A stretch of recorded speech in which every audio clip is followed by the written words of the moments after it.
Good afternoon once again, everyone.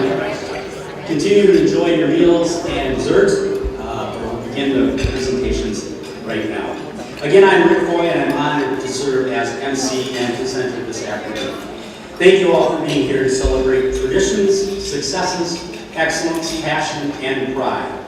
Pride in the UW-Eau athletics program and its widespread successes, passion, and excellence in the individuals whose dedication and perseverance during their participation carried the program and the legacy they have left for generations to follow.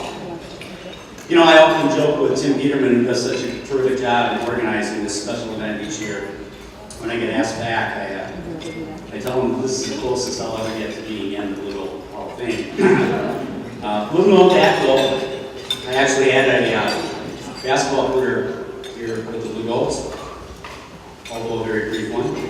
I grew up in Amory, about 70 miles northwest of here. Played in a couple of state tournament teams, and for some reason I thought I was talented enough to add to the value of Coach Ken Anderson's legendary teams back in the 70s.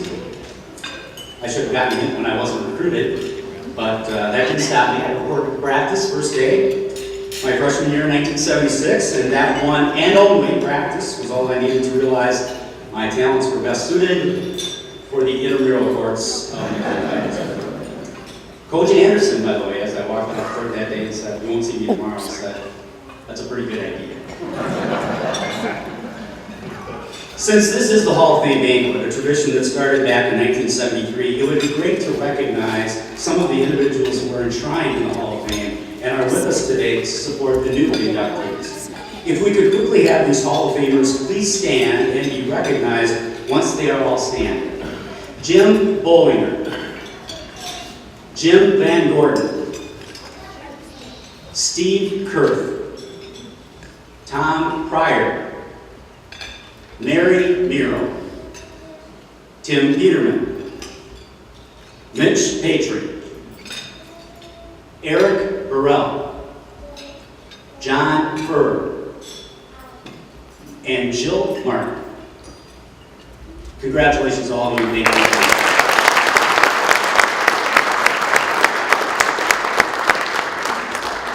Also, an event like this does not happen without a lot of planning, so we would like to thank John Bachmeyer and Jane Larson from Alumni Relations and Tim Peterman, who serves as Executive Director of the Hall of Fame, for their tremendous efforts in putting this on and working out the many details. The Blue Gold Athletics program has enjoyed much success in recent years, both on the individual and team levels. Those individuals and teams have benefited from outstanding coaches. Many of our head coaches have been recognized with Coach of the Year awards. These first two awards today will go to unsung members of the Blue Gold coaching staff, the part-time assistants, or community coaches, as we call them. The Joe Merton Coaching Award and the Aid and Margaret Olson Coaching Award have been designated for community coaches or graduate assistants who demonstrate a deep commitment to the student athletes and embody a passion for lifelong learning and the love of the game. These endowments provide $500 each cash awards plus a certificate as commemoration of their selection. The first award is the Joe Merton Coaching Award, named to honor Blue Gold Basketball Hall of Famer Joe Merton, who died in 2008. I would ask Joe's widow, Susan Merton, to please come forward to help present this award to Jeremy DeTerville. Jeremy has a wedding to attend today and cannot be here, so his head coach, Chip Schneider, will be accepting on his behalf. Chip, would you also please come forward?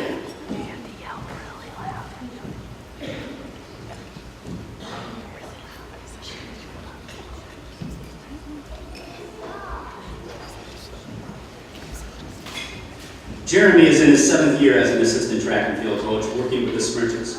Chip said that Jeremy had been an irreplaceable fixture with the team, transforming a lackluster men's 400-meter group into a Division III powerhouse. During his time at Eau Claire, Jeremy has coached the sprinters and sprint relay teams to 6 national championship titles, 4 national runner-up finishes, and multiple All-American performances. Last spring, sprinter Thurgood Dennis won the NCAA indoor 60 and 200-meter titles. His men's 4x400 relay team won 2 straight championships at the prestigious Drake Relays, with the 3rd fastest time in Division III history. Jeremy brings a winning tradition to the program, having been involved in 7 national relay titles as a sprinter at UW Lacrosse. He works full-time as a lab technician at Sacred Heart Hospital here in Eau Claire. He and his wife Colette have a 2-year-old son. With that schedule, Chip understands the time he spends with the Blue Gold track team is indeed valuable. Chip, please extend our congratulations to Jeremy.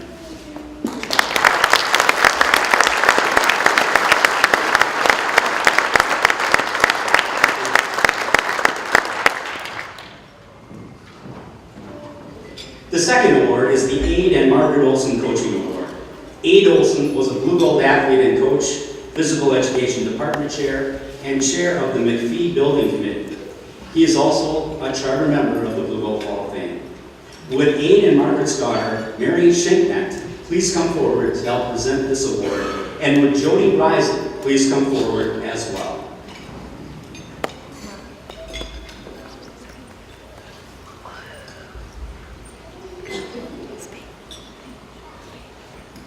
And while they're coming up, Jody is a former all-conference volleyball player who returned to the program as assistant coach and is in her 6th season helping head coach Kim Moody. Kim said that Jody's positive attitude is infectious and has helped to create an atmosphere in which student athletes believe that hard work is not only rewarding, but also fun. Kim added that Jody sets a tremendous example of servant leadership for our student athletes and is willing to go above and beyond to help ensure that each woman on the team is successful. Jody is involved in all aspects of coaching, from working on individual techniques in practice, to scouting, to video analysis, to planning practices, and alumni relations. In addition, she has taken on significant responsibilities with summer camps and clinics. Jody and her husband Matt are the parents of a nearly 4-year-old son and a nearly 2-year-old daughter. Congratulations, Jody.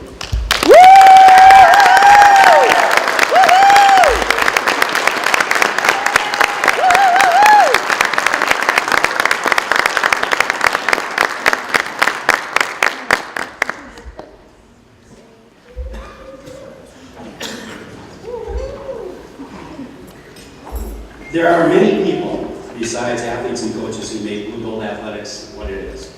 In 2010, the athletics program started recognizing non-staff individuals who demonstrate the Blue Gold spirit through support of the athletics program in any capacity. The Blue Gold Spirit Award is named after our initial winner, Jim Mueller, who will help with this year's presentation. Jim, would you please come forward, and would Roger Dillenbeck come forward as a representative of the Indian Head Kiwanis Club?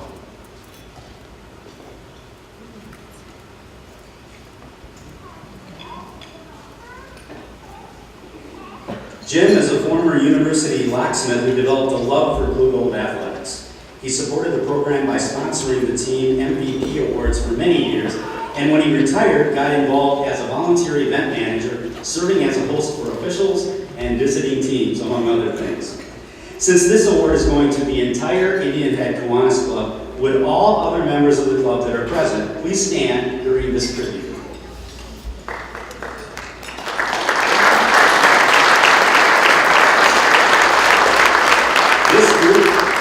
This group has been an invaluable asset to the program since they began assisting back in 2007. This has been a win-win situation for everyone involved. The club members use this service as a fundraiser for their many charitable organizations they support in the Chippewa Valley, and there are more than a dozen groups that benefit from their donations.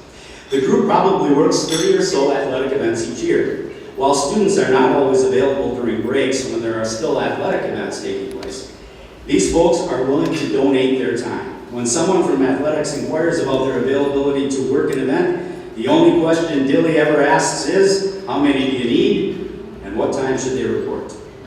Their reliability is another win for the program. The Kiwanians were on duty when the Blue Gold hockey team had its run of conference and playoff games before standing room only crowds back in 2013. They were on the front lines for the NCAA softball nationals we hosted at DeLine Field in both 2010 and 2013. We thank them for their ongoing support of the program and are proud to recognize them with this year's Jim Mueller Blue Gold Spirit Award. Congratulations to all the Kiwanians.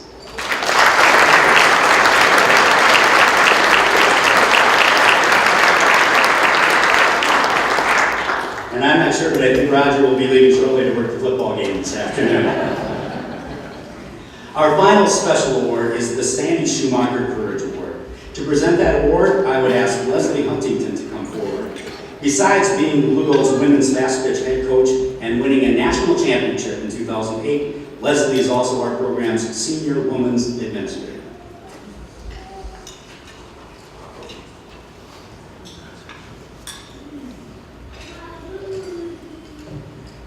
I'd like to ask Jean Riegel and Nicole Christensen to come to the stage at this time, please.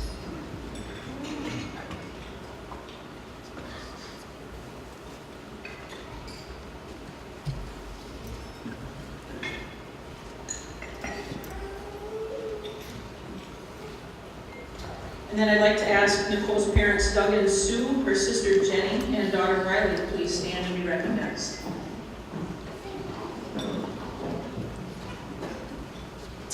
Jean Riegel, who was a close friend of Sandy Schumacher's for many years, is presenting the Sandy Schumacher Courage Award this afternoon. The Sandy Schumacher Courage Award was established in the fall of 2012 to honor longtime coach, teacher, and pioneer at UW-Eau Claire, Sandy Schumacher. Sandy was co-founder of the UW-IAC, the Wisconsin Women's Intercollegiate Athletic Conference, in 1971. She was an advocate for young girls and women in athletics and had a part in starting numerous athletics programs for women here at UW-Eau Claire. She conducted the first volleyball and basketball camps for girls at Eau Claire and was the school's first volleyball, basketball, and softball coach. Sandy was inducted into the Blue Gold Hall of Fame on October 15, 1995. She battled multiple forms of cancer over the last several years, and she lost her battle on November 30th, 2012. Right up until her passing, you can still find her on the sidelines watching very intently and quite often offering us her advice. The Sandy Schumacher Courage Award is presented to a female Blue Gold student athlete or alum who, when confronted with a life-altering situation, used perseverance, dedication, and determination to overcome the event. Just as Sandy inspired generations of women, so may the honoree serve as a role model to give hope and inspiration to others in similar situations. The 2014 Sandy Schumacher Courage Award recipient is Nicole Christensen, a former basketball player. Originally from Chautauqua, Nicole grew up as a star player in western Wisconsin. She earned a scholarship to Minnesota Mankato and had a very successful freshman year. Her sophomore year, she found out she was expecting her baby girl, Riley, and gave up her scholarship and moved back to Chautauqua. Nicole took junior college credits for a semester while she was raising Riley and then transferred to UW-Eau Claire for her junior and senior seasons. Head coach Tanya England commented that Riley, Nicole's family, and Nicole were very special additions to the UW-EC basketball family. Riley was a constant presence in the locker room with the team after games, and she became a very special part of the program. Nicole worked extremely hard to get caught up in school, play basketball, and be an outstanding parent for Riley. Nicole was very driven to see everything through and never complained about all the different roles she was filling. Coach England also stated that she knows it was really special for Riley to watch her mom play basketball and grow up with strong female role models in the program who really reached out to her. One of Coach England's absolute coaching highlights was to see Nicole come onto the Zorn Arena floor as a senior with her family and Riley to be honored on senior night. Nicole's mom and dad helped with Riley so she could still play basketball, go to school, and finish her college career. With all the support in Nicole's senior season, she received all WIC recognition, led the team to a WIC championship, and the second round of the NCAA tournament. Nicole graduated last December with a degree in accounting and is now a very successful professional as an accounts payable specialist at Nels Gunderson Chevrolet and Osseo Ford. She's an outstanding mother and a proud Blue Gold alum. Nicole's dad recently mentioned that Nicole said she should have gone to UW-EC right out of high school because she found her home here. Nicole, you easily and understandably could have given up along the way, but you showed an immense amount of courage on your path to success and blessed all of us with a little bundle of joy who reminded us what it really is all about at UW-Eau Claire: courage, passion and pride, and family. Please join me in congratulating Nicole Christensen as this year's recipient of the Sandy Schumacher Courage Award.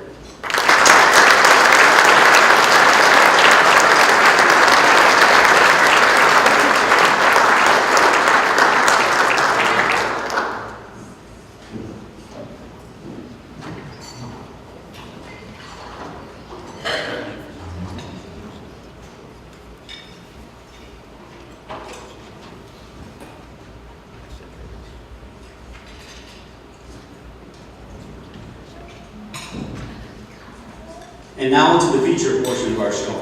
And no more stories about my stellar basketball. It's the Blue Gold Hall of Fame.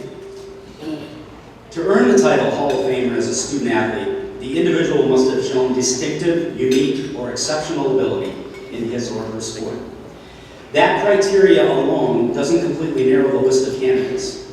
The individuals must also have made their mark professionally or personally since leaving the university. For male athletes, there is a waiting period of 15 years since they last competed, and for female athletes, the waiting period is now 14 years. As you'll see, there's no doubt about the athletic ability they displayed while at Eau Claire. And you'll notice as well that they've excelled in their professions and in their service to others. We'll present these candidates individually, tell you some things about them, and then give them an opportunity to share some thoughts with you. First year Director of Athletics Dan Schumacher, who will be addressing us later, will present them with their plaques and will also pronounce a formal induction when all 5 have been presented. More details about each candidate can be found in your banquet program. We would like to have all 5 seated before you throughout the presentation. So at this time, could we have the new inductees please come forward and take a spot on the stage.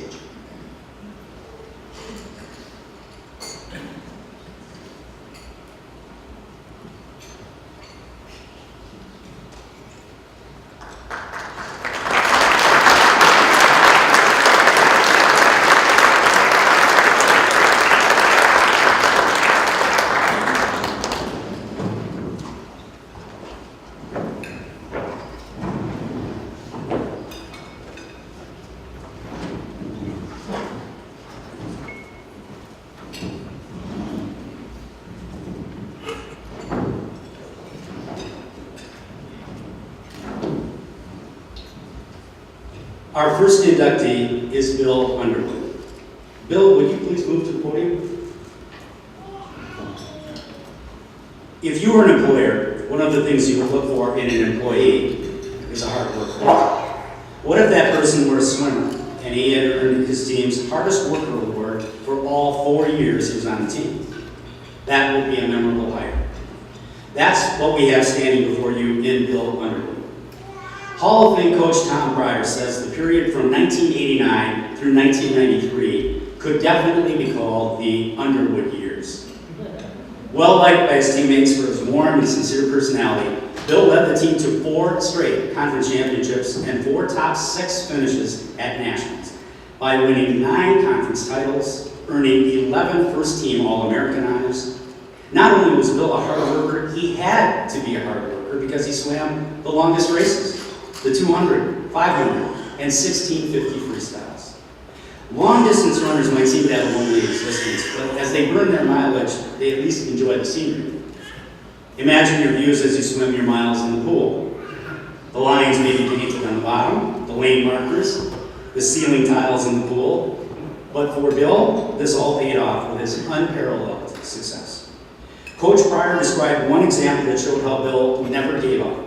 In the 500 prelims for a conference meet, when he dove into the pool, his goggles flooded with water so that he could not see, making it very difficult to breathe. You remember this? I do. Yeah. And obviously hampering his turns. Bill struggled through 20 lengths with his teammates cheering him on, and he barely qualified for the final heat. But in 4 conference finals in that event, he never finished lower than 3rd. Bill was a hard worker in the classroom as well, and is one of only 17 athletes in school history to be named a COSIDA first-team academic All-American. In 2012, he was named to the WIAC All-Centennial team. He graduated summa cum laude and went on to earn his law degree from the University of Oregon School of Law. Since 2004, he has been senior counsel for Target Corporation in Minneapolis. But we talked earlier about giving back. Bill served on the board of directors of Theater Latte Da in Minneapolis for 11 years, 7 of those years as president. 3 years ago, he established the William L. Underwood Study Abroad Scholarship through the UW-Eau Foundation. Most recently, he co-founded the Everwood Farmstead Foundation and serves as the board secretary and treasurer. His farm near Linwood City is the site of performing arts events, and part of the proceeds go to school programs in the immediate area. I've had the privilege of attending an event at Everwood, and it is memorable. Ladies and gentlemen, it is with special pleasure that I congratulate and present Bill Underwood as a new inductee into the Blue Gold Hall of Fame.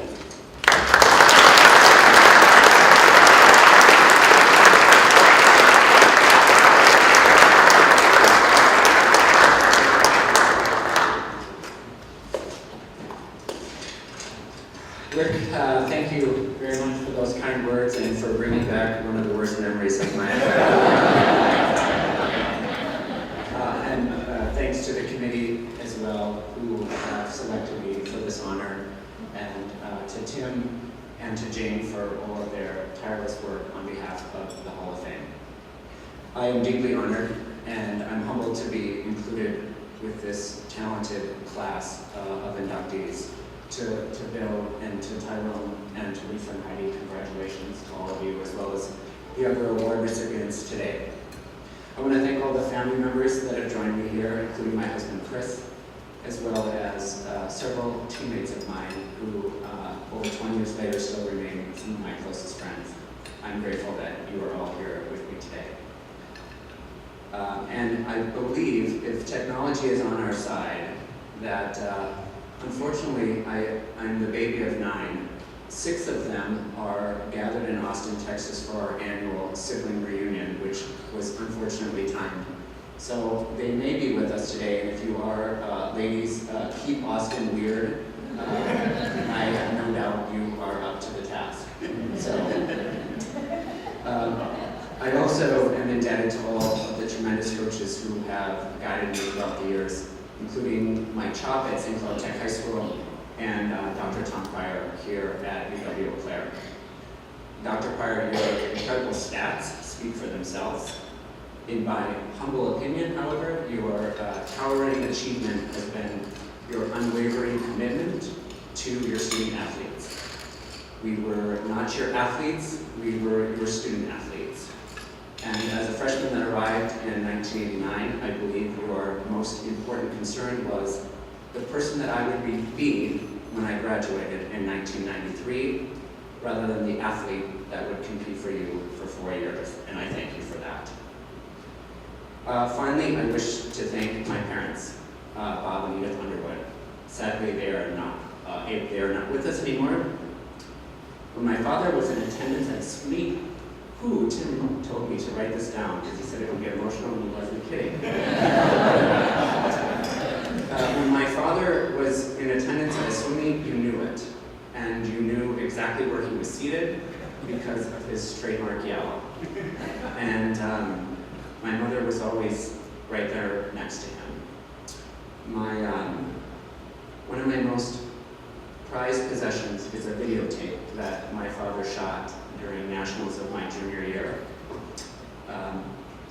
My father, if necessary, could probably build a water heater out of a Coke bottle and 2 straws, but he didn't excel so much with video equipment.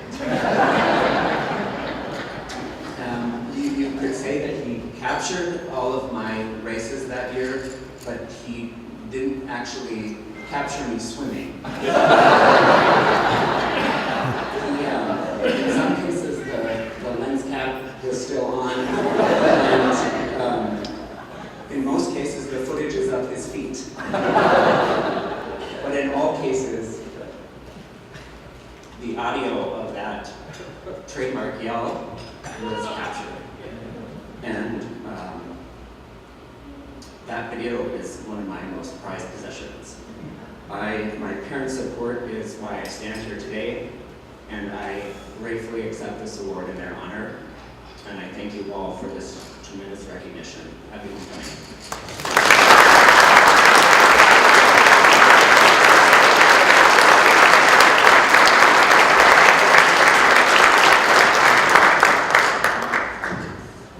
Thank you, Bill, and again, sincere congratulations.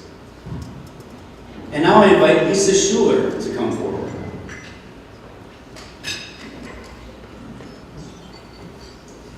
It's going to be hard to separate these next 2 inductees because they were the battery during one of the most successful eras in Blue Gold softball history, playing for Joe Ellen Bailey and Deb Stewart. Lisa was the All-American catcher, but she didn't start out that way. She came as a second baseman. But Coach Bailey said the demands of the catcher position were a perfect match for her abilities, attitude, and intensity. Coach Stewart called her a coachable athlete who opened her eyes and ears to learning the physical and mental skills of being a catcher. As she became more proficient at catching, the coaches put complete trust in her to call pitches, and she enjoyed the battle of calling the right pitches to beat a hitter. Both coaches referred to Lisa's tenacity and mental toughness, something she may have developed during her martial arts training as a black belt. Besides her prowess behind the plate, Schuler, as her teammates called her, could hit for power. She could also hit behind a runner or lay down a bunt if that's what the team needed. Coach Bailey said she showed unwavering confidence under pressure. She was a vocal leader, and her strong leadership skills also influenced the program's success. And what success it was.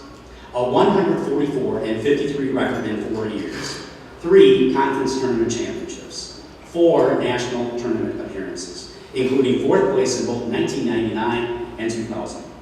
The team's success led to individual success. 3-time All-Conference, a Conference Player of the Year, 2-time All-Region, 3rd team All-American, and picked to the NCAA Finals All-Tournament team. She was a career .387 hitter with 42 doubles. She had a remarkable .986 fielding percentage. Just amazing totals for a catcher. In other words, she was the Jonathan Lucroy of Blue Belt softball. Schuler graduated magna cum laude as a criminal justice major and actually spent 1 year as a deputy sheriff. But she quickly entered the business world and has been with BMO Harris Bank since 2002, currently serving as business credit analyst, bank officer in Monona, Wisconsin. And she doesn't just do her job. She is heavily involved in BMO Harris's community affairs such as United Way, served with the Dane County Boys and Girls Club, and also coached softball at the high school level for 4 years. Ladies and gentlemen, it is with great pleasure that I congratulate and present Lisa Schuler as a new inductee into the Blue Gold Hall of Fame.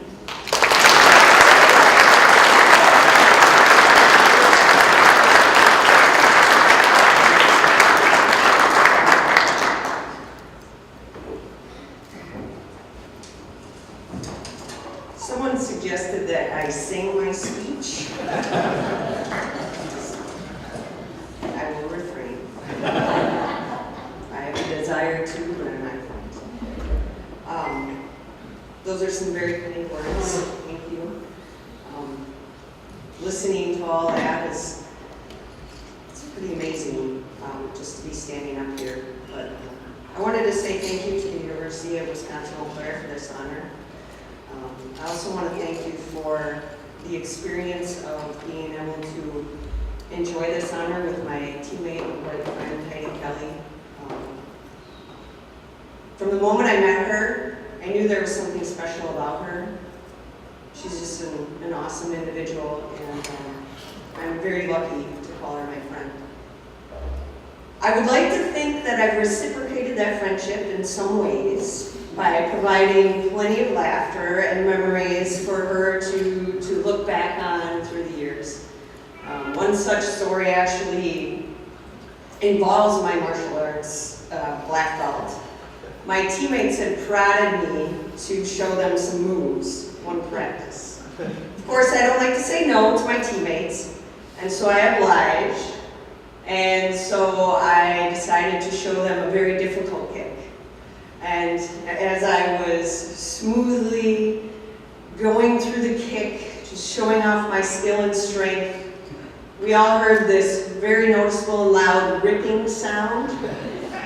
And Heidi's laughter drowned out everybody else's as we realized I had split my practice pants.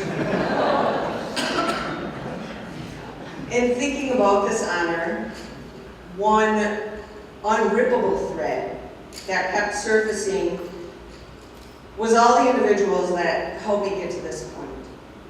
And it's impossible for me to say that I've gotten to this alone. My family, my coaches, my teammates, some of whom are here, my friends, some of whom are also here, all helped me to get to this point.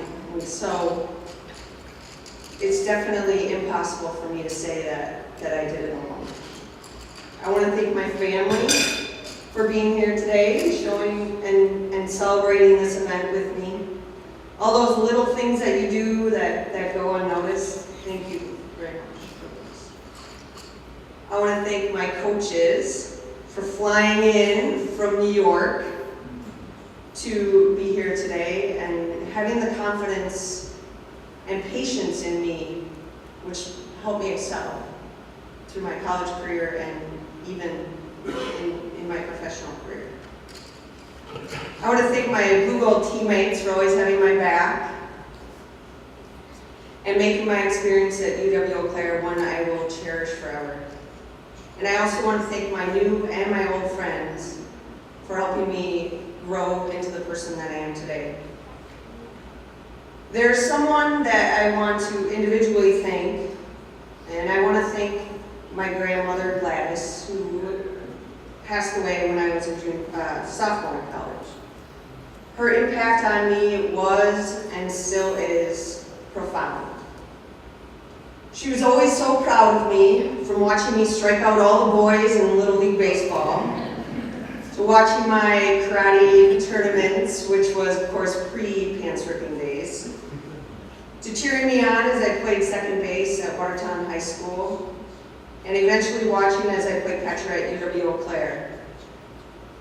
I recall a story being told to me during one of my games freshman year. It was when we played UW-Oshkosh for the conference championship. And my grandma was in the stands, and I had hit a home run, basically what essentially was the game-winning home run. And when I hit it, she couldn't see it very well. And so she elbowed my uncle next to me, and she's like, "Is it fair? Is it fair?" And as I was rounding the bases almost home, he's like, "Of course it's fair." I just remember her telling that story over and over to anybody who would listen. Her friends, the priest at church, the dog walker on the streets, the mailman. I'm pretty sure if Facebook had been around in those days, she would have had 5.8 billion friends, and every single one of them would have heard about that home run. My grandmother's pride in me and the kindness she displayed toward me and others is something that I will carry on for the rest of my life. She had a way of making me feel like I could do anything, which essentially culminated into today. For that reason, I want to thank and acknowledge her for all that she has done to get me to this point. Honors are not bestowed in a vacuum.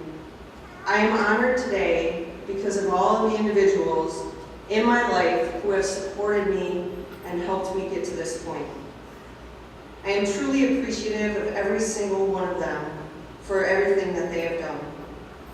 Thank you again to my family, my coaches, my teammates, and my friends for everything that you have done to help me get to this point. And eventually, I want to thank that individual who invents rip-proof practice pants.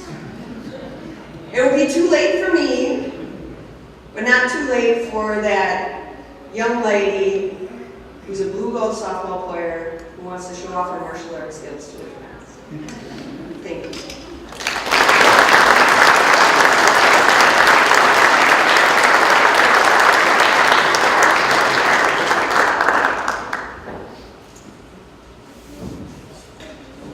Thanks, Lisa, and again, sincere congratulations.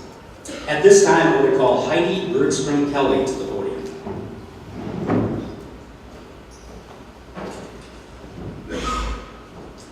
Heidi came into the Blue Gold program and made immediate impact as a freshman with her trademark changeup and pinpoint accuracy as a pitcher. Coach Stewart said that Heidi was the pitcher that took Blue Gold softball from being a good program to a great program. Coach Bailey said that her calm competitiveness heightened the level of the team's performance because the players had so much confidence in her abilities. She said that game after game, Heidi's never quit attitude pushed everyone to do their best. Speaking of never quit, Heidi once pitched all 15 innings of a national tournament game the Blue Golds won against the hometown team Roanoke College in Salem, Virginia. Heidi trained as a figure skater from kindergarten through the senior year of her high school, and that may have provided the base of the leg strength that was so important to her pitching practice. Heidi is one of those rare athletes who earned all conference honors all 4 years. In addition, she was a third-team All-American as a junior and second-team All-American as a senior, besides making the NCAA Finals All-Tournament team as a senior. Only 9 Blue Gold softball players have ever earned All-American honors, and 2 of them are being inducted today. When Lisa was up here, I talked about the team's success during those years. That 144 and 53 overall record is a 73% winning percentage. And the 1998 and 1999 teams are the only ones in school history to win 40 games in a season. She is first or second in most Blue Gold career pitching totals and still holds the record for innings pitched in a single season, throwing the equivalent of 30 complete games out of 54 played during the 1999 season. Oh, by the way, she had a 0.91 ERA that year. Like Lisa Schuler and Bill Underwood, Heidi was selected to the conference's All-Centennial team 2 years ago. She graduated with a biology degree and has been a senior technologist at Land O'Lakes since 2003. And while being the busy mother of an 8-month-old son, Heidi is working on her master's degree in food science from Kansas State. She still shares her love of the game with high school students, working with the pitchers at her alma mater of Boston, Minnesota, as often as she can. Ladies and gentlemen, it is with pleasure that I congratulate and present Heidi Bergstrom Kelly as a new inductee into the Blue Gold Hall of Fame.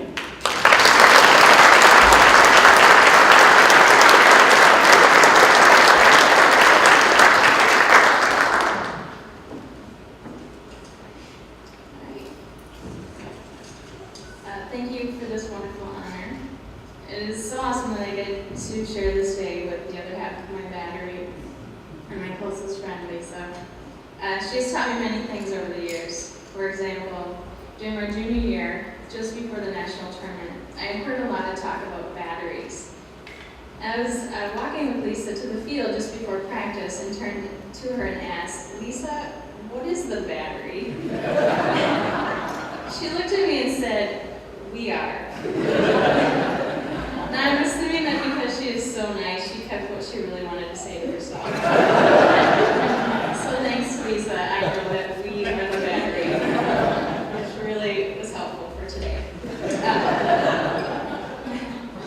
I'm so lucky to have such a supportive family. We're all here with me today. My husband Kyle, somewhere, and my son Oliver. My parents, my brother and his family, Kyle's sister and her family. I wouldn't be here without my dad, who had made me into such a successful pitcher. He started teaching me how to pitch when I was in the 3rd grade. He even put a pitching mound in our backyard so we could practice all the time. Sometimes it was even a family affair. My brother would sometimes catch, and my mom was even brave enough to stand in as a batter. I'm not sure if that was voluntary or not. Being a part of the Eau Claire softball team has taught me a lot of things, but one of the things that stands out the most is teamwork. I remember my freshman year having a team meeting prior to our first game in spring break. The coaches discussed everyone's assignment for that next day. They went through the starting lineup and who the backups would be. They also shared some other jobs, like who would be doing the pitching charts, who would be warming up the players in between the innings, and also stealing signs. Now most people would think that stealing signs meant picking off the opponent's hitting, running the bases signals, and even the pitching signals. Not everyone. There was one freshman assigned to this task that needed a little clarification on what stealing signs meant. She actually thought that during the game, she had to leave the field and run around stealing street signs. Remember who that was? Wink, wink. So after the laughter had died down amongst the team, the coach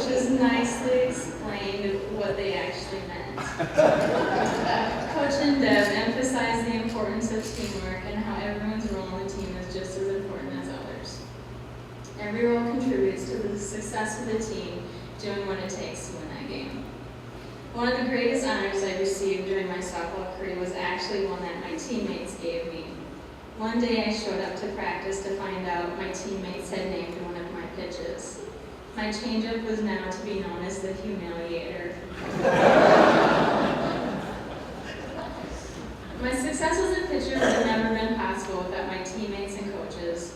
Our teamwork not only led to our team's success, but also my individual success as a pitcher, so I have to share the Hall of Fame honor with them. Teamwork has been crucial in my career at Land O'Lakes. Every day I work in teams within research and development and cross-functional team members to develop new products for the market. My newest and most important and challenging team is the one that I share with my husband Kyle, the parenting team. We may need a lot of coaching, but we're doing pretty good. So once again, thank you for this honor. Go Blue Goats.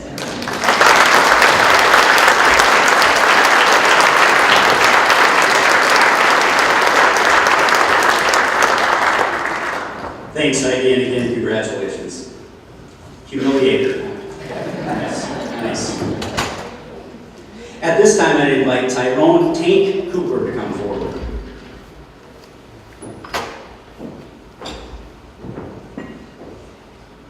If you were a football coach, how would you like to have a receiver who could average more than 20 yards per catch for his entire career?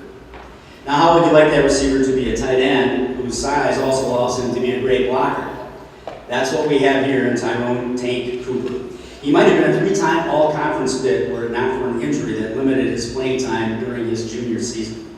He still made second team that year. Coaches like to have consistency in their players. Well, Tank caught 5 touchdown passes in his sophomore year, 5 again his injury-plagued junior year, and 5 again his senior season. That's a reliable asset. He made an impact early in his career, catching a long bomb for a TD late in the game that allowed the Blue Goats to beat St. Norbert 20-13 in the second game of his sophomore season. Blue Goat fans know the guy who was throwing him all those touchdown passes. It was none other than current UW-Stevens Point basketball coach Bob Semling, who was under center the 3 seasons Tank started on the varsity. When Tank left school, he held the career touchdown pass reception record, which was remarkable because Link Walker teams were known more for their ground attacks, led by guys like DJ Leroy, Tim Lewinsky, Roger Van, and Lee Weigel, to name just a few. While many coaches since Cooper's time have placed more emphasis on the passing game, Tank still ranks 15th in career reception yardage. His physical ability also allowed him to excel in track, where he was a 5-time conference place winner in the hurdles and triple jump. I can also tell you from personal experience, he was a terrific intramural basketball player. After leaving Eau Claire with a degree in sociology, Tank taught at the high school level in Pennsylvania for 6 years before entering the military. He served 26 years in the U.S. Army, which included foreign tours in Desert Storm, Bosnia, Iraq, Afghanistan, Russia, and South America. He was awarded 2 Bronze Stars and 4 Meritorious Service Medals and retired in 2012 as a Command Sergeant Major with the 533rd Engineer Detachment out of Fort Knox, Kentucky. Tyrone is now a Senior Analyst and Deputy Program Manager with Landmark Technology in Virginia and a doctoral candidate at Colorado Technical University. Ladies and gentlemen, it is with pleasure and pride that I congratulate and present Tyrone Tank Cooper as a new inductee into the Blue Gold Hall of Fame.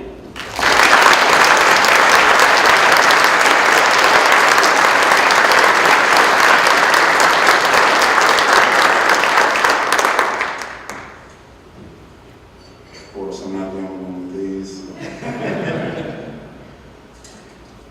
I'll try to be brief. This is a lot more about the school and the guys that I played with than myself. First, I'd like to thank God for all the blessings that He continues to bestow upon me, even at times when I think I'm not deserving of it. He's still there. I'd like to thank my brother and his wife and my other brother Bradford for showing up, and more importantly, my wife, Robin. She's basically the rock in the family. She's a wind that really keeps this ship on course. And I love you. Thank you.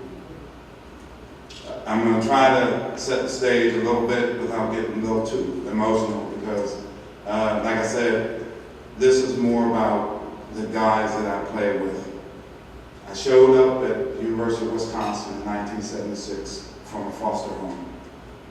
My connection to the school was my high school coach played football with Bill Yeager. And he told Bill, said, we have a guy who needs to get out of this area. He's from a troubled area. He needs to go somewhere other than local.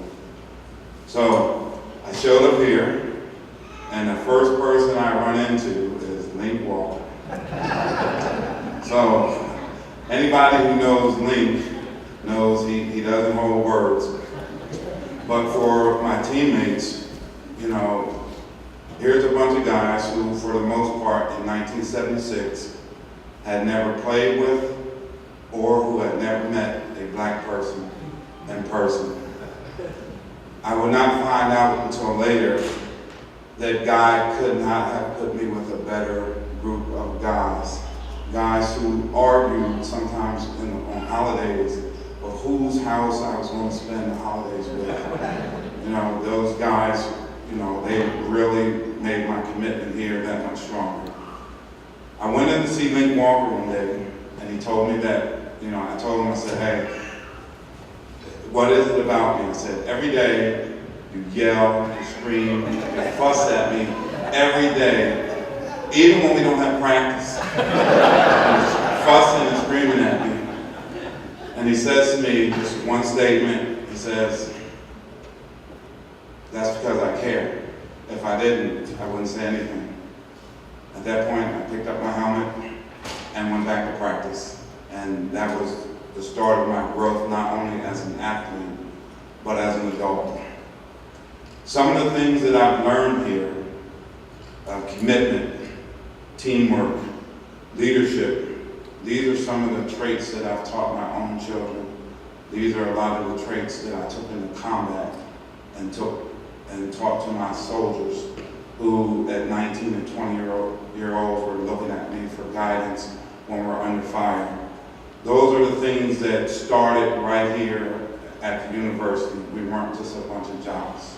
You know, we were professional leaders. We were guys who potentially were going to take on the challenges of the world. For everything that these guys have done and treated me, like I said, those were the guys who made it all worth staying. The guy next to me who never quit, who never gave up on me, which gave me the ability not to give up on them. And for all of that, and for all the things that the university has done for me, I will always be eternally grateful. Thank you.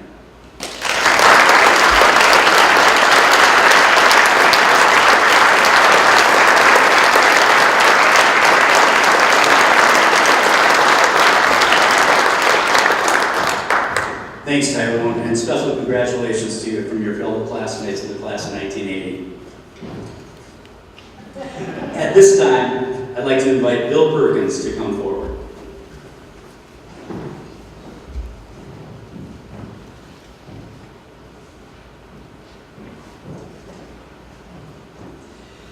Bill played football in an era when statistics and awards were not as prolific as they are nowadays, so it's sometimes tough to make judgments and comparisons. We do know this. All conference teams in the 1950s were not divided in offense and defense with different kinds of specialists. Yet this inductee was twice selected to the all-conference team as an end and was the first player ever selected as the Blue Gold Team Most Valuable Player in 1959. Besides playing end, Bill also was the punter. Also, homecoming traditions have changed a bit over the years. Back in the 1950s, the football team selected the homecoming king, and Bill was chosen by his teammates that year. Football was a bit more visible to the student body in those years, too. The practice field was where this facility currently stands, and the players would have been seen practicing on a daily basis by students in what was then the new Davies Center in 1959. What was the campus like back then? Well, there was nothing on upper campus, nothing across the river. No Phillips, no Schneider, no Hibbert, no Centennial Hall, no 5-story library. Yet from this small teacher's college, this Spooner native with a biology degree has made a significant impact in our world. From a postdoctoral fellow and faculty member in pathology at the Harvard Medical School, to 10 years as an assistant professor of anatomy and research assistant professor in medicine at the University of Washington.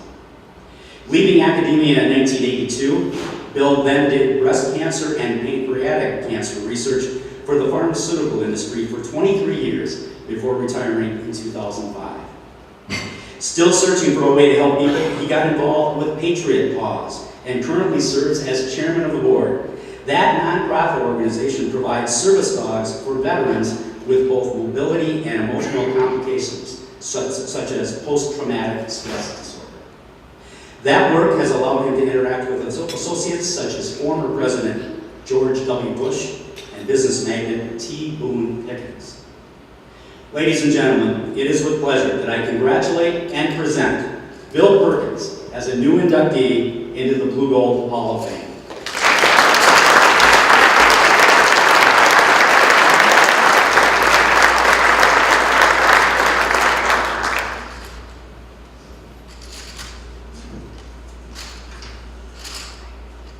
I need glasses too.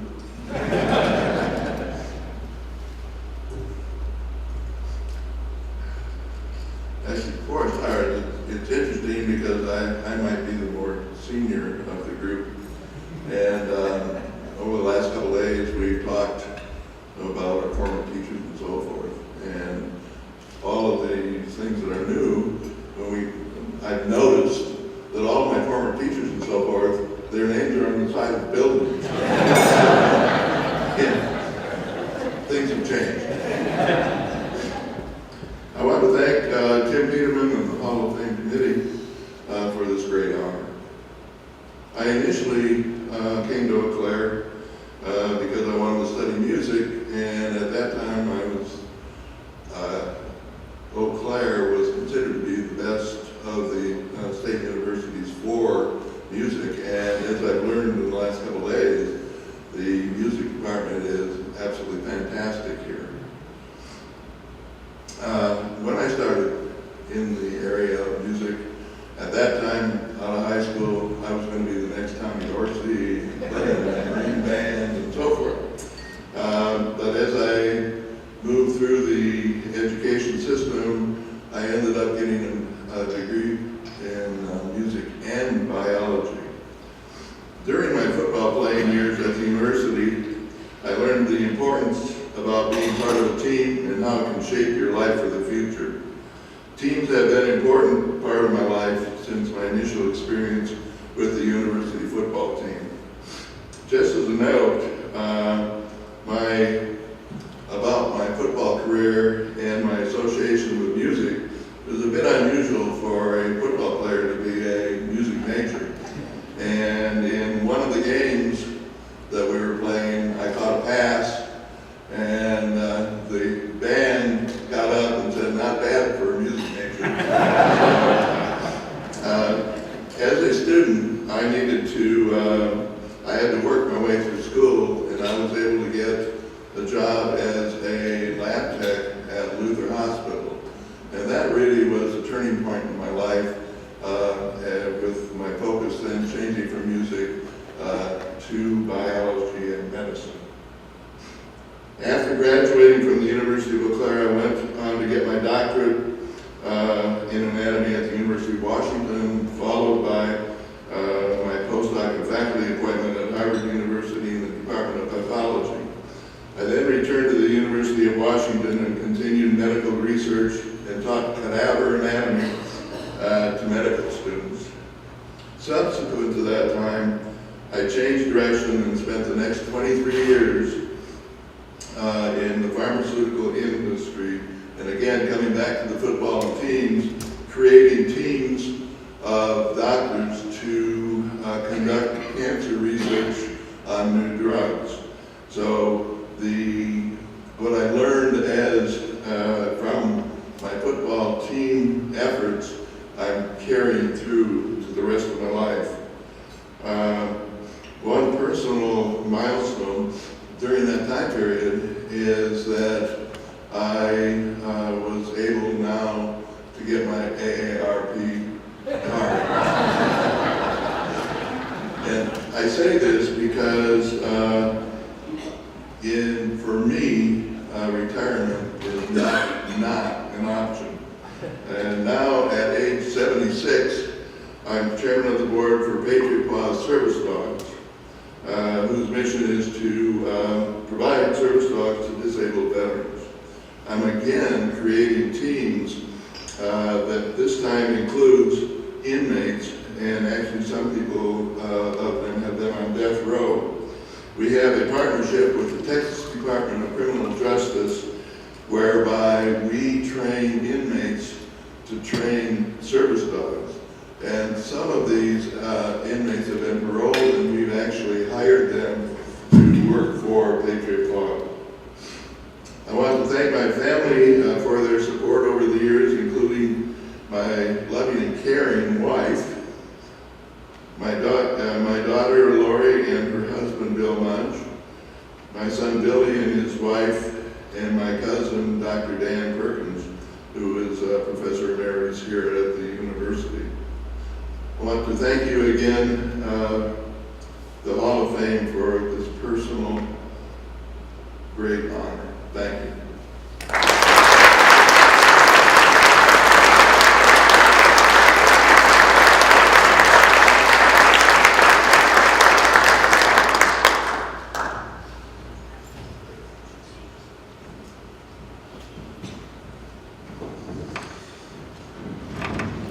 It is my honor to introduce you to this afternoon Dan Schumacher, who is already making a dramatic impact in his first year as UW-Eau Director of Athletics. Dan will present and induct our 5 inductees officially.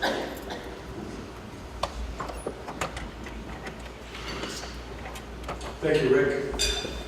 Before I do that, I do want to get a round of applause for Rick. Rick does an outstanding job.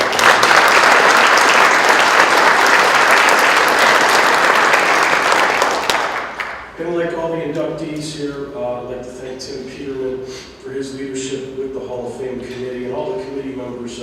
I sat in on all of those meetings, or most of them. It was interesting, and I was basically a fly on the wall and listening to all the stories and people's memories of different athletes over the generations. So it was a great experience. I'd also like to thank John Bachmeyer, as well as Jamie Larson from the alumni staff, who has helped us put this wonderful event together. This is my first Hall of Fame as athletic director. Didn't know what to expect. Even though I'm an athletic director, it's been to like 150 of these. So, but this is just a wonderful, wonderful setting. This was something new that we changed to a luncheon format to bring it to homecoming. I think it'll be open up for discussion again as we move forward for other homecomings, but I think this has been a wonderful, wonderful day so far. As Rick had said, I'm new on the job.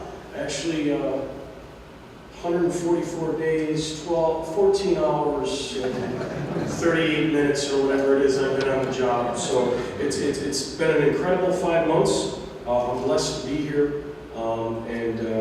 Before I induct everybody, to explain some of the things that I think our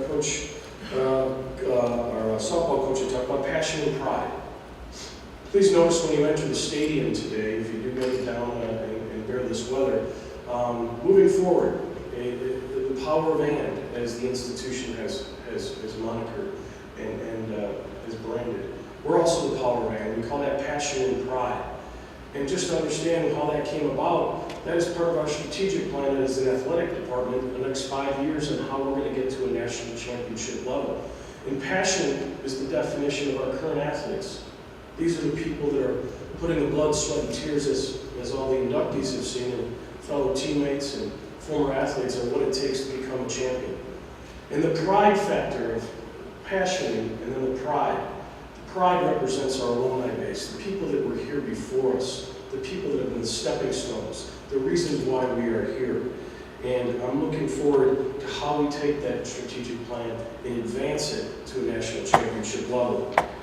Before I induct all the Hall of Famers here, I'd like to also thank and give some applause to the previous award winners, which we are coaches, who do an outstanding job every day. If I give one more round of applause for them.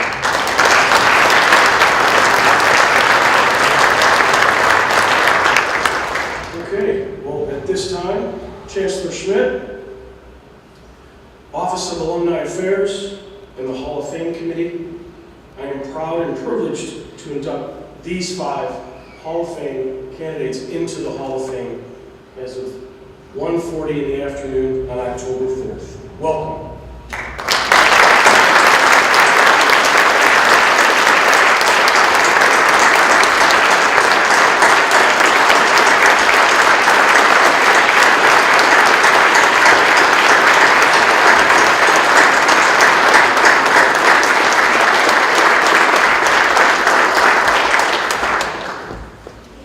Thank you everyone for being a part of this afternoon's ceremonies, and once again, go Blue Goals.